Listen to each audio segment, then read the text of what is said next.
Long days and pleasant nights, fellow travelers, along the path of the beam. I am known on this level of the tower as Jaime and Fuego, and if it please you, join me here for a little bit more palaver on the horror show, talking about Joe Hill. That's right, it's not quite Hail to Stephen King, so I still do the intro, but yet, yeah, I'm here, as you can see, in the horror show studios. So in 2018, I steamrolled through all of the books of Cy King's son, and just a few days before we transitioned into the year of 19, I finished Strange Weather.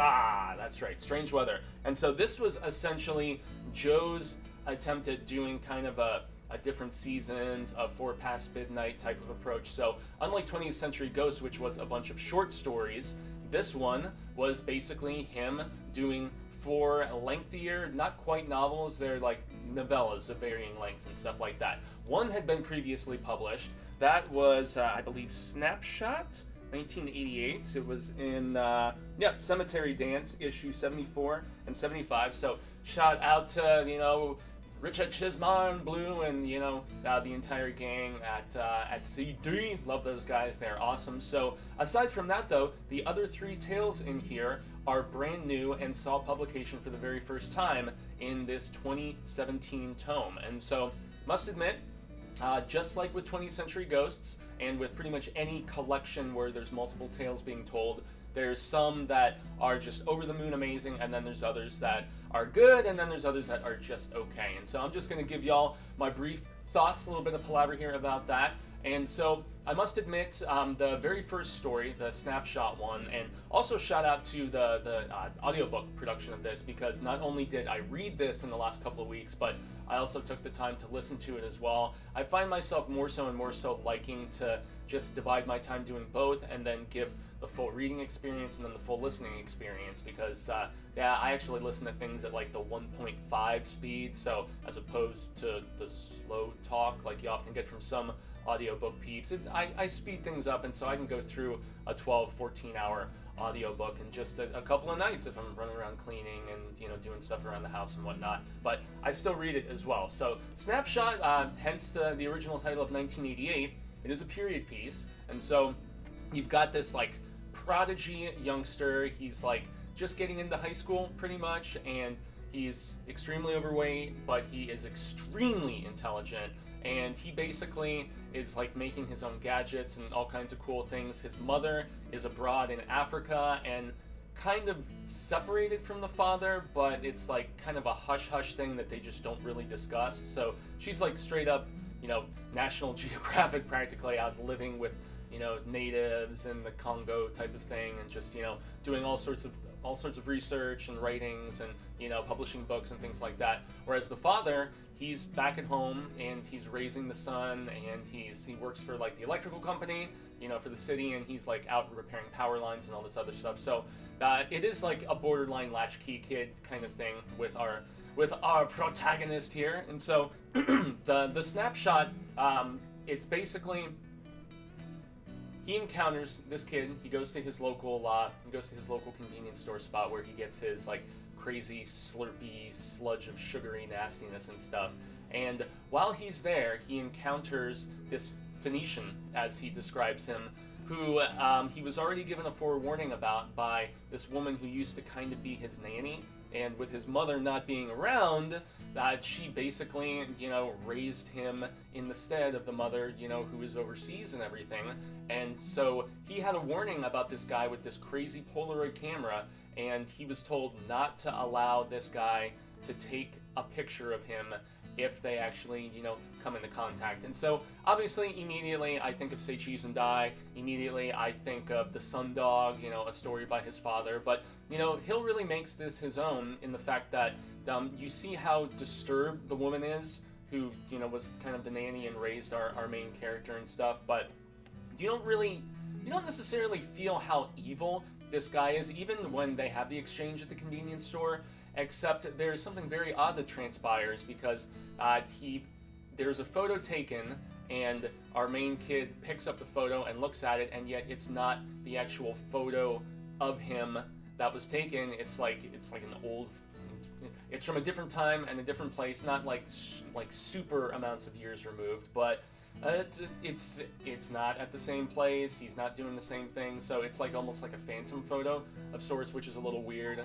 And then we just start to learn more and more without spoiling anything as the story unravels, like just the evil nature of this camera, how it ties in with this guy who's going around taking photos. He has like just a whole car full of photos of all of these different people and stuff. So it's an interesting story. I can't say that I absolutely loved it. It's definitely more of like one of those. Hill is big on the young male character coming of age type stories. You really get that a lot in A Few Tales in 20th Century Ghosts. You get kind of that vibe in Horns a little bit of sorts. And so, I don't know, I didn't absolutely love this one. I thought the ending was indeed pretty dope, and that's when it finally turned into something a little more on the sinister horror side. And so that one was enjoyable, but I can't say that I was like over the moon and that I absolutely loved it. Now, the second tale is the one that I'm gonna be very frank about the fact that I thought it was very well written, okay? And it's a very poignant and sensitive subject matter. It's called Loaded. And at the end of the day, it is way too heavy-handed politically, and it just really forces some ideas down your throat. So you have this guy, he is a Iraq war veteran, the second war in Iraq, the one in the 2000s, George W., Bush Jr. and stuff. And so he's back in the States, and he's working as a mall security guard because, based on affirmative action and all this stuff, he's got kind of a racist streak, I must admit, a little bit. Not like insanely overt and really like at your throat about it, but I mean, it's still there, and he's got a little PTSD going on, and he's definitely got some quirks. He's got a few screws loose, just the tiniest bit. And so he ends up averting, basically at the mall that he works at, there's this young girl, 20 years old, and she's having an affair with the husband of the owner of this chain of jewelry stores. And so you get a little bit of their backstory before this shootout goes down, where she storms in and tries to kill this guy when he's trying to break it off with her. Mall security guard runs in. He kind of diffuses the situation, but without spoiling anything, things don't quite go as he tells the story that they did. And so he's kind of taking credit for things that, he maybe didn't necessarily deserve every bit for. And so this is where I really have to dance along the storytelling and stuff like that. But the other main character in this, the other side of the story, is this young black girl who, when she was very young and she was getting picked up at school by a older cousin who was an aspiring actor, and he was trying to, make his way out of like the hood of sorts that they lived in, and he wants to go to London and study theater and all this other stuff. He got gunned down by police, and he didn't have a weapon or anything like that. He was breaking into vehicles and just kind of playing pranks, but more so just, messing around and not trying to really like steal. But I mean, then again, he probably shouldn't have been, trying to find people's open cars and stuff. So this is a story where, especially with, school shootings becoming more prevalent, and with like the Zimmerman stuff, and it's the reason that I just didn't like it was I felt like I like political and social allegories.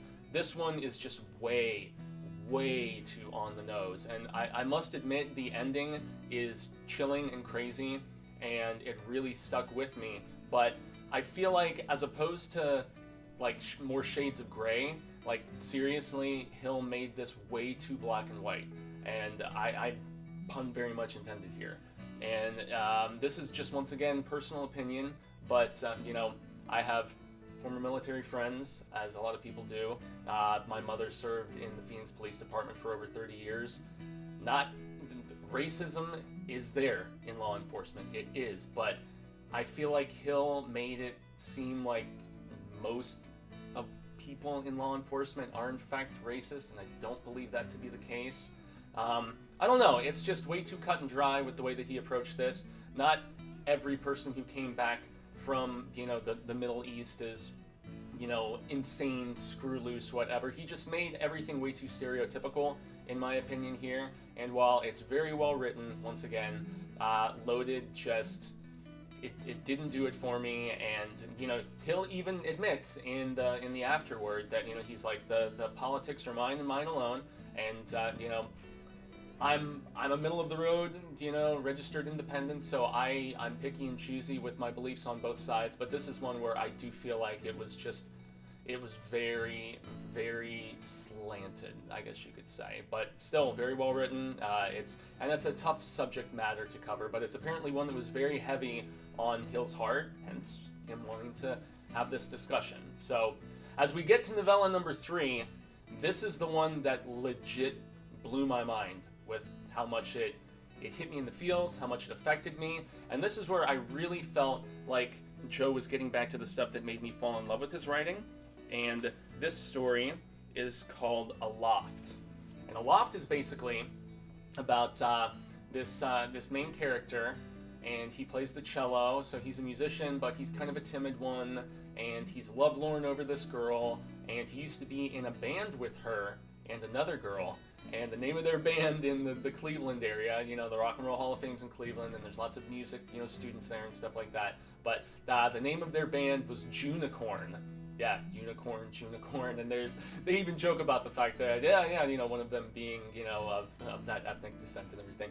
But, yeah, so they're in this 3-piece called Junicorn. The 2 girls sing and play guitar and stuff, and Aubrey, I believe his name is, if I'm trying to remember correctly. It's not really of any, massive importance, but, yeah, Aubrey, correct. So, essentially, one of the girls dies of lymphoma, and we know that right at the very beginning of the story, that not the girl that he's in love with and head over heels for, the other one, she gets lymphoma at a young age. They're all in their early 20s, and she passes away. But before she does, she basically is like, I want my friends and my brothers to do what I always wanted to do, and she has like a few different things, one of which is apparently skydiving. And so our story essentially starts with these characters. So you've got the girl who our main character is still in love with, and she without spoiling anything, yeah, maybe there was a moment where things could have gone one way or the other, and maybe she was leading him on. As someone who's been in that position before, countless times growing up especially, I'm not one to pronounce judgment or, spoil anything. But, so, yeah, the 2 of them, and then a few other friends and siblings and stuff are all in this plane, and they're about to jump out, and Aubrey gets cold feet. He's like, nope, I'm not doing it, I'm too scared, I can't jump out of this plane. And as this is happening, somebody up in the plane spots this cloud. And this cloud looks like it's not just kind of billowing around and floating with just like, the gusts of the wind or, just the movement of air or whatever. It looks like it's moving like much more deliberately and with almost like some sort of like sentience or consciousness or whatever. And almost like it's being controlled of sorts. And so they think nothing of it, and then they start having some mechanical failures with the plane as everybody is starting to jump out. And so the axe guy, as he calls him, because our main character's like, yeah, the guy who I'm supposed to ride tandem with looks like he should be in an Axe body commercial or something. He's like, hey man, we gotta jump, if the plane is having some malfunctions, we're all gonna have to jump. And so he's like, you have to jump with me, so on and so forth. So they jump out, and they end up hitting that cloud, but they don't pass through it. They go smash, and Axe takes the brunt of the impact, and suddenly they're stuck on this cloud that is like holding their weight, and Axe like ends up rolling off the cloud and falling off and flying the rest of the way, and it leaves our main character aloft up on this cloud that is holding his weight. And then he starts to realize the weird nature of this cloud in the fact that it's almost reading his thoughts, and then it starts manifesting things. Like, since he's at this high altitude and, he's, not a lot of oxygen and he's getting tired quickly. So the cloud, like, forms a bed for him to sleep in. And then later on, as it's trying to, like, read his thoughts and make him happy, it basically forms a cloud woman that he starts, like, having relations with. It's the weirdest story, and it basically intersperses him being on this cloud and trying to realize the nature of it and how it's trying to make him happy and keep him from leaving, with flashbacks to just the romance with him and that girl, the surviving member of the band, and just them forming the band and them going on tour and all this other stuff. One of the reasons why I loved Joe Hill so much initially when I was reading Heart-Shaped Box and when I was reading Horns was the fact that he implemented so much musical sensibility and love into his writing, and Aloft definitely does it, and the name Unicorn is just endearing and cute. Talks about them going from gig to gig and selling unicorns with the name on it and stuff. But bottom line, especially for anybody who has been in love with somebody who didn't love them back, yeah, you can really relate to this story. But then it adds like the crazy sci-fi twist of this like living cloud presence of sorts and all the different things it manifests. It goes from like beds and like, you know, fake cloud women to cloud food, that when he starts eating it, like he said that it starts upsetting his stomach, like he was drinking dirty well water, and then, you know, he gets sick, as you can imagine. So it's just, this story was badass. This is one of the best things that I have legit ever read by Joe Hill. It's up there with Nosferatu and you know, Heart-Shaped Box, and his best, like, this is up there with his best novels, in my opinion. So Aloft, I can't spoil anything more. Hopefully that little bit about the premise interests you. And lastly, and finally, I come to a story very simply called Rain. And one other thing I have to mention, I should try to show you guys, is that there are cool illustrations. Like, there's just like 2 for each story, but you get 1 for each story from a different illustrator, which is pretty dope. And so yeah, that's a cool approach. But the last story is called Rain, and Rain, just like Horns for me, was one that I thought sounded stupid on paper. I legitimately did, because the premise is essentially, what if all of a sudden we started getting rain, and instead of it being regular water, it was raining nails? What's going to happen? Of course, everybody, if they're getting hit by all these droplets that are little spikes, tons of people are going to die. They're going to be littering the road, and nobody's going to be able to drive regular vehicles around because everything will get punctured. And that is what happens in Colorado, in this particular story. And this girl is Honeysuckle. She is waiting for her girlfriend to come from Denver and move in with her.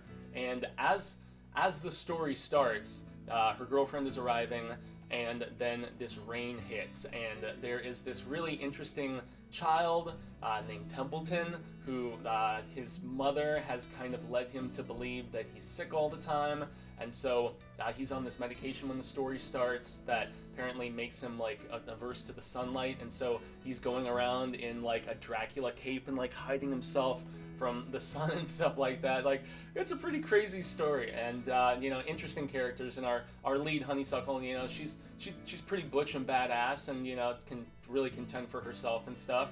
And so after all of the rain initially hits and stuff, and within the first few pages, you find out the fate of a certain character, and so she heads out, Honeysuckle that is, on this journey to Denver after this spike rain hits. And the scientific explanation for it's not raining like actual nails, it's actually some sort of weather phenomenon where the rain is almost freezing, almost with some sort of chemical change into something closely akin to hail, but it's jagged and it's sharp. And so once there was a little bit more explanation to that kind of, you know, plot device, I was like, okay, I can kind of see where this is going. And of course, you know, the government is saying, oh, it's terrorists behind this, you know, they're the ones who have been, you know, doing research in labs for years trying to orchestrate this crazy weather phenomenon and use it as an act of terror. And so it with all of that interesting explanation behind it, and then it turns into a road story.